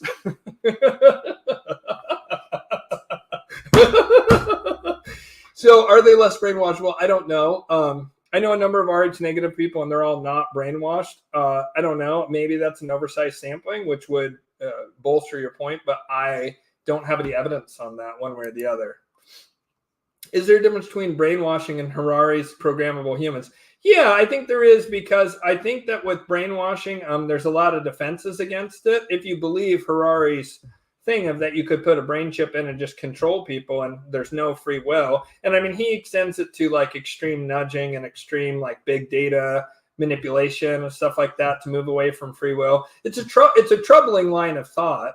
I would say yes, brainwashing is evil, and Harari's programmable humans makes brainwashing look downright benevolent by comparison. Because if you believe Harari, you can break free of brainwashing. Ask anyone who's left a cult, right? You cannot, according to Harari, if you believe him, you cannot break, it could just be blackpilling propaganda. You can't break free of the brain chip, like lockdown on your mind. Okay, so I'm looking to see. Okay, I think this is the next one. Oops. Were Blavatsky and Bailey Luciferians of light? That's what I think, yeah. Yes. They were Luciferians and probably middle of the road, maybe even higher Luciferian, possibly. Blavatsky, I don't know. She's such a mysterious figure. She was so hated in her time. She demanded to be allowed into Masonic lodges in the U.S. And at that time, there were no lodges. There's hardly any now, but there were no lodges then to have men whatsoever. It's interesting. I saw someone I respect explain why that was, and it actually made a lot of sense. It ended up, of course, like the end result ends up being the same, of like that it creates kind of good old boys club, whereas they were contending that it makes it difficult, like men are able to open up to other men more, which I would agree that for a lot of men, that's true. A lot of men are terrified of being vulnerable in front of women because some amount of women will horribly reject you and crucify you in a way a man never could, as a man. And like men, of course, do horrible stuff to women too. That's not my point. But they made this whole argument of why it should continue to be segregated by sex and have the Order of the Eastern Star for women and the Masons for the men. There's some amount of truth to that. The Buddha said one of his prohibitions was the nuns have to be over here and the monks have to be over here. Never the two should meet, because the minute there's that sexual thing, it brings you back into material reality and the lower chakras. So Blavatsky demands to be put into the Masons, and they say no. And she says, if you don't do this, I'm going to reveal all these secrets. And I'm also going to point out to everyone how you guys are manipulating politics. She then apocryphally had all sorts of like super crippling magic sent at her from certain magical groups within some of these Masonic orders that just destroyed her. So that's the level of hate she had in her day, and organized hate. So there's a lot of revisionist history, but then like the primary sources are mostly from people who were her associates and friends. So of course they have a bias as well. So I'm not sure what to make of Blavatsky. Bailey also kind of has like a not entirely right vibe to me, that they're both Luciferians. And Luciferian was kind of the best you could get further back in the Kali Yuga. I mean, sure, you have your people like the Buddha and, Pythagoras, maybe. Some people disagree on that, or Lao Tzu, Shuangzi, Kuan Yin. There have been these figures who are more Most High, Yeshua, Jesus, obviously. There have been these figures who appear. There's even people, like that have lived in the past 100 years that I can say unequivocally, Ramana Maharshi. I believe, and I might be biased because I know him personally, that David Waldman, David Waldman is enlightened. And so that's just a very different frequency than what I pick up from Blavatsky and Bailey. And I believe that they were like basically Luciferians bringing out Luciferian knowledge to change consciousness very intentionally. So if you call that of light, I guess so. But of course, any Luciferian is still a false light. All right. Okay, but there's a lot of stuff here. Just scrolling down. Oh my, there's a lot. I love all the talking in there. That's fantastic, you guys. Love it. Ian, hope all is well with your. Just want to know, what does Moloch and Lucifer look like? Physical characteristics. How about archangels? That's a really interesting question. So I'm not sure that beings as we see them are how they actually exist. So my oldest son is colorblind. He's red-green colorblind. And we were looking at stuff today, and he was doing a colorblindness test, and it was like shocking to like see visually like what he could and couldn't see, right? And so, he's this incredible child and just amazing, super bright, all this stuff. And like he literally sees the world differently than me, which was just kind of jaw-dropping to me, the way that manifested physically. So in a similar way, I also know someone who can see colors much, much better than me, and more differentiation much, much better than me. And I wondered long ago if anyone saw the same shade of green I saw. There's really no way to know. We just all have the name, because like my son will not see red the way I do, and it's quantifiable. And yet when I say that's red, he's like, yeah, I know. And that, whatever that looks like to him, he knows is the color red. But to him, the color red looks very similar to certain other colors, like certain gray colors, certain shades of red look like certain grays, which the reason I'm bringing that up is because I believe that the mind's eye when dealing with spirits is very similar, and it happens archetypally. Some people have had that theory that extraterrestrials and UFOs are actually spirits. Some Christians say fallen angels, blah, blah, and that sometimes wanders into the subject I won't belabor any further on this channel. Right. And so I don't want to get into that. But some people have made convincing arguments that some amount of what are seen of ETs or extraterrestrials are modern day mind's eye seeing as what would have been seen by earlier humans as maybe like a banshee, right? Some glowing light moving through the sky. It's a banshee, right? That's what an Irishman would have said 200 years ago. Oh, a wee banshee, run, right? Or a leprechaun, which looks an awful lot like a little Irish gentleman, right? Is that what that being looks like? Which I believe that those are both fourth dimensional beings, or beings that are kind of phased out of us, right? Like one a wandering spirit, the other a form of earth elemental. Do these spirits that we interact with our mind's eye, do they look any specific way? I don't know. So I want to say that out of the gate. So how have I seen these beings? It's an interesting question, because I always see Moloch like that classic Cabiria, 1914 black and white silent film from Italy, or the statue that they erected recently at outside the Colosseum, supposedly to talk about Carthage for whatever reason, giant Moloch statue at Stone's Throw from the Vatican. Very creepy, right?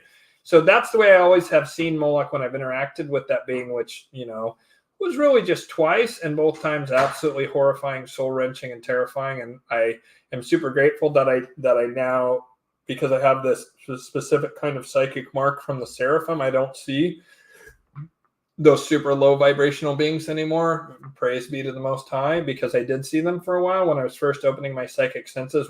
Another reason to be careful of opening your psychic senses and making sure that you're like, open my psychic senses to see the higher beings, not the lower ones. You don't want to see them, trust me.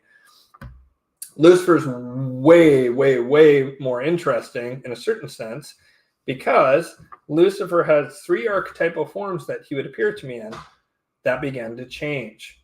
He appeared to me as a Black Knight. He appeared to me as Death, right? Like the Grim Reaper. And he appeared to me as the like Dark Prince. Then the angels informed me that Lucifer was changing. And when I would see Lucifer, because Lucifer, I will tell you, approaches me sometimes to like switch teams, right? This happened to me recently in a super dramatic way. And I said no, of course. He now appears as the Silver Knight, the Silver Prince, and the they're also in the older version, the Kali Yuga version, as I was told, there was also like a drill sergeant version. So those were the 4 forms. And it would often look literally like a modern Marine Corps general, which obviously nobody was seeing that, 100 years ago, because 200 years ago, because that didn't exist, right? So that's one of the tells for me that it's appearing to me in archetypal form. So then, so there was the logistician, right? Logistics expert who had replaced the drill sergeant in this evolved form. And then the Dark Knight was replaced by the Silver Knight. And then the Dark Prince was replaced by the Silver Prince. And the Grim Reaper was replaced by the Guardian of the Silver Portal, was that new version of Lucifer. And so they would appear like a silvery knight, a kind of guy with spectacles on his glasses. That was the biggest change, was the going from the drill sergeant to the logistician, which I don't really understand even what that means archetypally. Those first 4 are pretty well known in Luciferian circles. The other 4 are not, because that's like sort of direct gnosis I've had from the angels and spirits. So, and what I've witnessed when he's tried to come to me, he vibrates just below neutrality. He's just a little bit dark. He's like a lot lighter than you'd think. Most fallen angels are much darker than him, and the Qliphothic spirits are much darker than him, like Belial and Moloch and so forth. So much darker, it's almost impossible to overstate. And it kind of makes sense that he would be neutral-ish, right? If he lies between those 2 vibrations. Doesn't mean he's good, doesn't mean he's good, doesn't mean he's good, because I know people say that. The archangels appear to me very classically, like humans, usually beautiful or handsome humans with big wings. Most angels, but not all, have appeared to me in a masculine form, perhaps slightly beautiful or slightly androgynous men, but looking more masculine. Like Archangel Michael appears to me as a very masculine angel. Archangel Samuel appears as a hyper masculine, hyper powerful angel.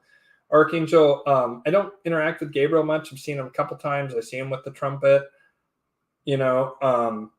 Let's see. Archangel Raziel appears to me as holding this golden staff that has a golden pine cone at the top. In his other hand, he has the caduceus, the symbol of Mercury, right? It's also the Kundalini, and he holds the wand of Mercury, or wand of Thoth, whatever you want to say, and it's golden.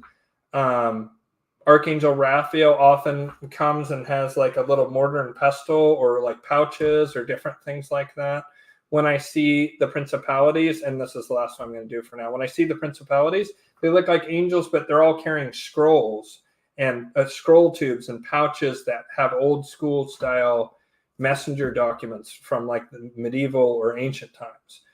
I'll do one more. The powers look to me like Greek, like a Greek phalanx, but with angel wings, right? They have the big like Trojan, Spartan like crest, like red crest. And then they have angel wings, or Roman red crest. They kind of look like Roman soldiers too. And they all have spears and shields. And then they have the big giant wings. So, I'll tell you another one. Sorry, I'm on a roll now. The virtues appear to me as 3 beautiful, very youthful female angels. One of them is blonde. One of them has black hair. And one of them has red hair. And they've told me that an aspect of them through Greek consciousness is the fates, because they're the angels of prophecy and healing. And it's sort of an aspect through a Greek cultural lens, the same way angels are known as devas in the East, and they're perceived quite differently in certain ways. So the physical characteristics seem to come primarily from the mind of the perceiver, if that makes sense, because they're not really physical characteristics, right? It's a spiritual, archetypal form that's coming through my consciousness. I've been super curious to teach Angelic Magick students higher order magic, because a big part of the process is that you get astral objects from the angels. At least that was a big part of the process for me. Usually, sometimes in the midst of the various challenges they'd give me to heal myself and to learn more about myself, but very often at the end, they would give me astral objects that were required to communicate with the next choir of angel. And I'm very curious if those astral objects are the same for the people I teach this higher order magic to eventually, as they are for me. I'm beyond curious. I'm also curious what the one group of angels that, for whatever reason, I don't understand this, I'm not supposed to talk about what they look like, is the dominions. Also, some of the angels have like sacred names, and those I'm not allowed to share. And that varies. The seraphim are, interestingly, both male and female. And I think there's one more female. There's 4 females and 4 females and 3 male seraphim. And they have 6 wings and eyes on their wings. And they have this holy fire and sometimes celestial lightning. And they're the most beautiful of many of the angels. They're the most physically beautiful, but they're so high vibrational. They're the one angel that kind of makes me feel unsettled, because the vibrational difference is so high. I used to have that same feeling with the Ophanum when I first interacted with them. And those look like the wheels within wheels with the eyes long and the fire, and they have a throne at the center, and that throne has certain objects that I'm pretty sure are specific to me. So, yeah, hopefully that answered your question. Okay. Will there be people who make it through the bottleneck event and will be unaware of anything happening at all? I really doubt that.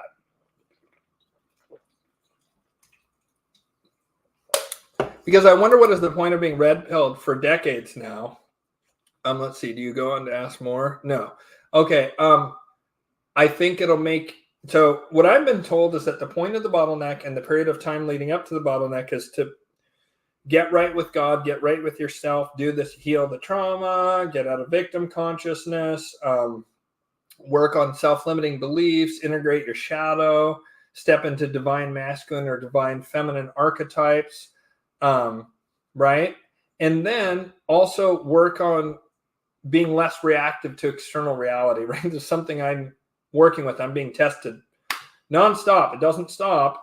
I'm being tested really hard. I have something going on in my personal life. I don't really talk about that. Super, super, ultra, giga, mega intense. And so, or even a number of things, many things have happened the past like 7 weeks in particular for me.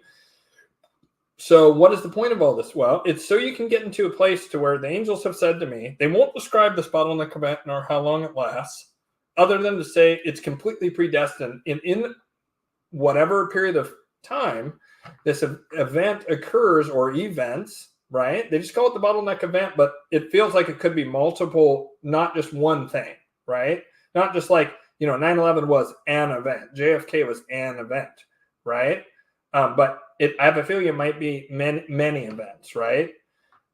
Especially since everything seems to be speeding up. But in that, we won't be able to basically do anything to change what's happening in external events. All of us, based on our karma, are going to experience various different aspects of this series of macro events and the personal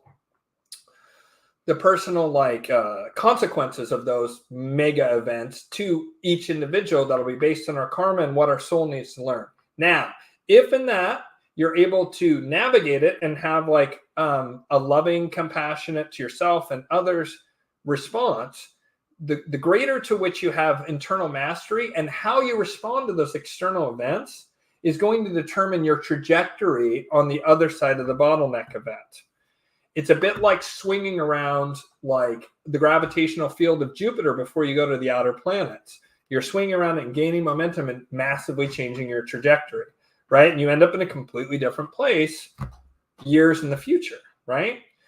So that's the point of being red-pilled for decades now, is the hope of you moving from a political awareness into a spiritual awareness and doing your inner work. So that way, when the bottleneck event, as the angels call it, again, I wish I could offer more for y'all, because it's clearly being actively hidden from me. It's funny because they've shown me some things beyond it.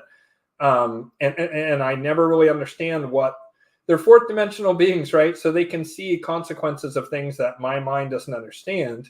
And so they limit me from sharing certain information. But I can tell you, I have no information on what this bottleneck event thing is. I just know, and I'm actually going to put up the previous one so it makes more sense for people watching it later. I just know that event, the point of it is for us to do this internal work, and that changes our direct trajectory on the other side of it. Hopefully that answered your question. CC wrote, what are your thoughts about all these immigrants are here to make arrests and remove treasonous cops, judges, government officials, and people, as well as other satanics, both Malachian and Luciferian? So wait, is someone claiming that the immigrants have been brought in as some kind of SEAL Team 6 to take care of these people? It wouldn't surprise me. In fact, I'm certain that they're both Malachian and Luciferian agents within those groups. Absolutely. Do I think they're there to do that specific task? I mean, it could be. Seems to me it would make more sense to do it correctly by probably doing arrests, probably through United States existing things such as the U.S. military. I mean, that's what the 17th letter of the alphabet people say, and I think it's true. It's interesting. I saw this poll recently to where there's like, if you were to remove the military from the trust of government, trust in government, like the aggregate score, like economics, safety of elections, like how well different branches are executing their duties, and the judiciary, Congress, and the presidency, and you were to look at all those percentage of what percentage approve, it's like 30%, which is, and that could be easily inflated numbers. It probably is. And that's like no longer a viable ruling coalition when it's that small. And what balances it out is 81% approve of the United States military. So almost 3 times as much approval for the military than any other branch of the government, which is amazing. I'm not sure I necessarily agree with that, but it's interesting, especially if you believe this idea that the 17th letter, folks, the people, the first letter in the word queen, right? Those people always say that it's going to come out of the military. It makes sense to me that if you were going to arrest people and remove them, you would do it through what appeared to be legal means, even if it was under some obscure military college protocol law, blah, blah, blah, because it's Trump put in an executive order that basically made certain military law, Trump civil law, and blah, blah, blah, state of emergency, right? Like that's the Pascal Najati thing. And other 17th letter of the alphabet people, Jan Halper Hayes. It sure is funny how there's certain crossover between what all these groups are saying. And then there's huge stinking lies right in the middle of it that don't really make any sense, which I believe is Luciferian propaganda against the Malachians. So the Malachians don't take it seriously, despite them dropping major nuggets and having a nested operation of the Malachians think they're doing Operation Trust. And the Luciferians have nested within that spreading of Luciferian propaganda that there's these white hats out there that are going to ride in and save us, and dropping real information like Epstein, style stuff. So that doesn't make a lot of sense to me. I'm not saying it's 100% wrong, but you're asking what my thoughts are. If I'm reading this right, that sounds like bullshit to me. Could there be some amount of assassins or whatever in that? Certain teams to do certain stuff? Yes, that I could 100% believe, and that seems almost certain to me. There's certainly tons of Malachian folks in those weaponized immigrants. So that is interesting, and that makes me wonder, is that Malachian propaganda, or is that some weird Luciferian propaganda where they're lying and slightly telling the truth? I don't know. It's curious. It seems it's one or the other. So I'm not saying totally throw that out. I just that doesn't make a lot of sense to me. Even though, hey, I'm going to answer someone directly because he has a great last name. Hopefully that answers your question. Apologies, Elle, if you're watching out there. Well, I guess you are. I just had to grab this one because This gentleman has a, God, I wish I had my monocle. This gentleman has a very genteel name and deserves immediate respect based on his last name. Thomas Ferguson, not a relative, or at least not a close relative. Do you think there will be a single Antichrist that will take control of the world, as it says in the book of Revelation? God, that's such a good question, and I don't know the answer. It's possible. I kind of addressed this earlier in the chat that, like, the Malachians think that they'll have their guy with the iron of rod that will smite people down. The avatar of the lower aspect of Saturn incarnated the same way that it seems that, like, certain historical figures have been incarnations of certain specific deities, like Marcus Aurelius might have been a physical incarnation of Jupiter, just to give an example. Some people say Hitler was a physical incarnation of Mars, like a Mars avatar from birth. Those are exceedingly rare. What's far more common is the planets will take over certain people and operate through them. And so there is a school of thought that there's this Malachian, you would say, Antichrist that is between 10 to 20 years old, something like that, maybe 10 to 25 years old, probably born on the Arabian Peninsula someplace, probably Jewish or Don Med Jew. That's why for a long time I was starting to get excited about the thought that Mohammed bin Salman might be him, but he's too old. He doesn't fit the certain astrological and other things I've seen.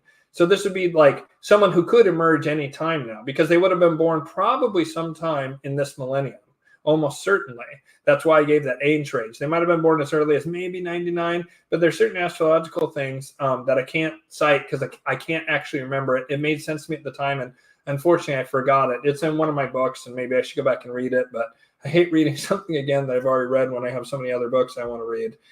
So I can't remember the specifics of it, but they made a very compelling argument, that this figure would appear, probably in the next few years here, and that would be a young man who just came out of nowhere, and that was somewhat divisive, but the vast majority of the world was like awed by, right? So for a minute there, before I knew about the specifics of the dating, I thought Obama might be this figure because he was so pushed everywhere on the globe. Oh, Obama, Obama, Obama. And he was so charismatic. He seemed to largely fit the bill because one of the characteristics of the Antichrist is that they're supposed to be phenomenally next level giga mega ultra charismatic, and that'll be one of the biggest telling points, and that they'll have an almost hypnotic speech. And that's why I was like, man, Obama really seems to fit that. It just made me wonder, but it's not him. He's no longer remotely popular enough, because he'd be super popular when he gets killed as part of it.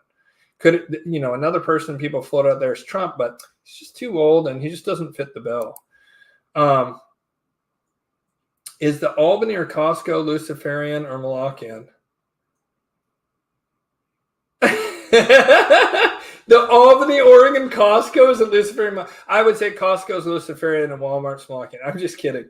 I don't know. They say I love you when you come in. Welcome to Costco. I love you. I'm just kidding. That's the Idiocracy, right? Oh yeah, we did this one because sorry about that there, L. If you're watching out there, I had to put it out. Yeah, all right. Oswald Spangler says, and I'm going to wrap up very shortly here. The University of Oregon Gaza encampments in the last week became entwined with the school's ties to BlackRock and Vanguard. Any thoughts? I would need more information on that. I'm going to look that up because that is my alma mater. And how dare they, for the first time ever, have radicalized leftists that are controlled by outside sources. Oh, wait, that was there in spades when I was there, too. That was one of the things I realized was that big part of the early 2000s Black Bloc anarchist group in Eugene was just straight up Fed boys, like all of them, and Fed girls. And like I was like, how come so many of you guys look like you're in your early 30s? Whoa, you're asking too many questions there, buddy. You're gonna take this Molotov cocktail we've given you and burn down that BMW station or what? And I was like, I'm gonna leave because you guys are clearly Feds. So I haven't read about that. Interesting. Anytime I see BlackRock come up, I'm like, well, that is Malachian. I mean, BlackRock, for pity's sake. All right. How are you seeing these angels? So my connection at this point is strong enough that I can just invoke them and they'll come to me, and then I can see them. I usually just listen to them and don't visualize them. The exception of that is twice a week. I do a ritual where I go through all 9 choirs. I go through angels, archangels, principalities, virtues, powers, dominions, Ophanim, cherubim, and seraphim. And I have to go through all the spheres. And it takes a while. It usually takes at least 40 minutes. Sometimes it can last 2 hours. And then I commune with the angels, and the different choirs tell me different things and help me to do it. When I'm in the ritual, I can see them quite vividly, especially if someone asked about weed on another show. In fact, I think someone kind of mocked me about weed earlier. It's raining cold in Oregon, so I'm still on the smoking train.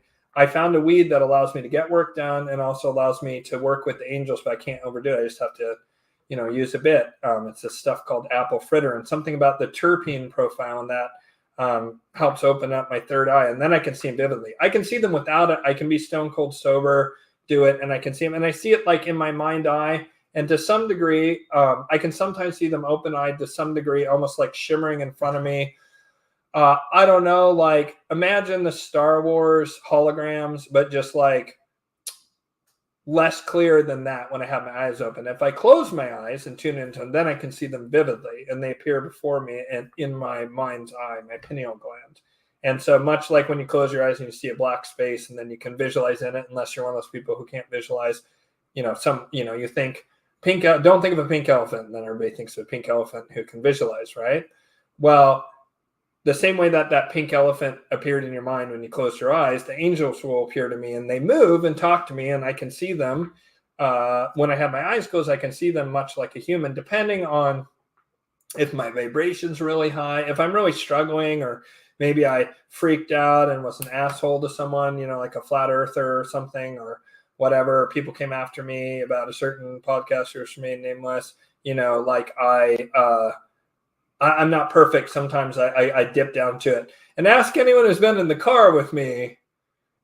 I dip down into Luciferian consciousness on the regular. I've been in some really bad car wrecks, and so I take it personal when people cut me off and do whatever kind of stuff, and I get pretty hyped because I feel physically threatened because I have a lot of PTSD around car accidents with the broken back and all. So that's how I'm seeing them, is in my mind's eye primarily.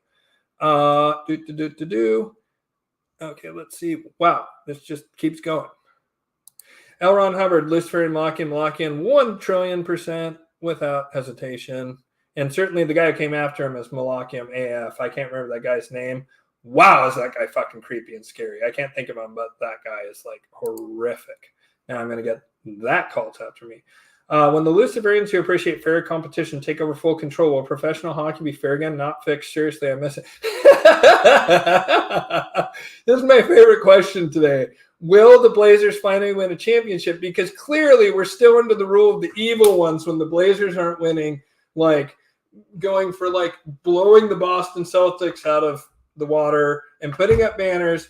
I demand that the next president ensure that the NBA is fair and that Shaedon Sharpe puts up 45 points a game on his way to becoming the youngest MVP in NBA history, and the Blazers raise their first championship banner next year, because finally, the league has been cleaned up, which you can only be objectively measured by Blazer success. No, I would imagine that they would probably have fair competition, but remember, Lucy's are not even slightly opposed to rigged games. So, they bend, not break the rules, and sometimes they even like give it a little tweaky poo. I think that something happened with the NBA. Stern, it was super corrupt. It was, had fallen into disrepute in the late 70s because of like the cocaine problems. A bunch of players were having problems. And so they brought in David Stern, who was clearly working with the mob, and Michael Jordan's dad got killed by the mob. And that's why Michael Jordan left, because he had bet that he would win, but he had told the mob he'd take a dive and his first three-peat, and then he didn't, and then the mob got mad and killed his dad, and he had to go away because Michael Jordan had a gambling problem, and then he came back and won 3 more, right? So that era was super corrupt. Not the Michael Jordan era specifically, although that was very corrupt. Michael Jordan's still the GOAT. I don't care what anyone says. I'm not trying to hear any LeBron nonsense. But so you look at, I'm trying to make my son mad who's in the other room. I'm just kidding. But if you look at the NBA starting in the 80s, it becomes increasingly corrupt. And then it seemed to clean up when Commissioner Silver took over. But then they legalized sports gambling. And now all of a sudden, it's amazing how maybe the outcome isn't completely rigged, or even though that often is, but the spread sure is questionable. Anyone who watches the NBA is going to notice that the spread is the least likely opponent to be beat. It's the Denver Nuggets versus coming fresh off a second championship versus the worst team in the league. Well, I give that worst team in the league a way better chance of winning against the Nuggets than I do that the spread's not going to be hit, because that's how Vegas makes all its money. So I don't know. That's a good question. I would like to think it'd be more fair and more ethical, but I want to be clear. Fair competition, I wouldn't necessarily say is their thing. Rigged competition is more like it, but Malachians would be 100% rigged. So will it be more fair when that's the dominant consciousness? Probably. Will it be completely fair? No, it's going to be rigged to some degree. I hate to say. I wish that wasn't the case. Okay, we're getting deep here, guys. I'm going to answer like maybe these next two. I'm going to answer this one from Philip and then probably tie it off here, actually. Didn't Obama lower IQ minimum requirements for recruitment in police? That happened unilaterally by a lot of policing folks in the early 2000s. So it is true. Did Obama do something for federal police? Possibly. But it began to happen in California, I believe, was the first place that the first state that did it. And they also, certain states got rid of ethics tests, and other states tore the shirt off like freaking prime Hulk Hogan, but more like with a Hollywood Hulk Hogan evil guy attitude, and frickin' said, why have not scrap ethics tests when we could test for ethics and then hire based on those who lack said ethics? Which is definitely taken up to another level. But I think that, again, baby at the bathwater can't get rid of cops. You know what I mean? Unless you have some kind of real thing. So I think, so I'm not sure what you meant by ethics or the whole point. Oh, okay, you're responding to what I just wrote. Fantastic. So I'm caught up. I think I'm going to tie it off there, folks. I'll look this up. He was a prime minister of Scotland that was forced to resign after a shitty track record. Oh, that guy. I just didn't recognize his name. That guy's a total scumbag. Oh, man. Oh, that guy's horrible. And I think that that's an example of the Luciferians getting the Malachians to push it too far, and then behind the scenes shenanigans going to happen. We'll see. Let's watch and see what the next prime minister is. I find that, unfortunately, the British Isles seem to be a Malachian stronghold in a big, big way, almost as bad as the EU, but slightly better. And there is all this stuff that points to weird stuff happening with the royals. So perhaps, and this is the last thing I'm going to comment on, so I'll say goodbye to y'all. Perhaps, since the Luciferians seem to have been making big waves in London, right, with like the white and black horse with the blood on the chest, the Knights of the Garter, whatever they were, with the empty boot and all that stuff, showing a dead royal, the whole like where's Kate thing, the whole where's Prince Charles thing, it seems like arrests and or bringing into witness protection, perhaps in the case of Kate. Something's going on. Are there people being replaced with doubles? Like they say that was an AI fake video, and there's like, I've seen stills, I don't know if it's real, of 2 rows of teeth for Kate Middleton. So there's some crazy stuff going on over there. So let's see what the next person does. If that horrible hate crime law is allowed to stand, I would question it. Although the Lucy's might let that go out, again, giving the Malachians rope to hang themselves with, they might let that stand for a while. Like, I think that there's going to be, if that similar bill, which the anti-Semitism awareness is somewhat similar, but not nearly as draconian or as broad, right? It's much more specific. But if that anti-Semitism awareness bill passes, you're going to have within that spectrum a very similar thing happened. And again, I wonder if, the people of Scotland's response to that, right, which I wonder if other people will copy this around the world, just saying, was to overwhelm the security forces with false claims about even made up people who didn't really exist. So we will see. They might let that out there to hang out there even further, to get even more absurd, because they're looking to push that pendulum so there can be this movement over the next 3 years or so. So we'll see what happens. All right. Much love, y'all. Take care, everyone. And whether I think he was a Molly, oh yeah, that guy's horrible. He was like, get rid of white people in Scotland, or white people are overrepresented in the Scottish government. What?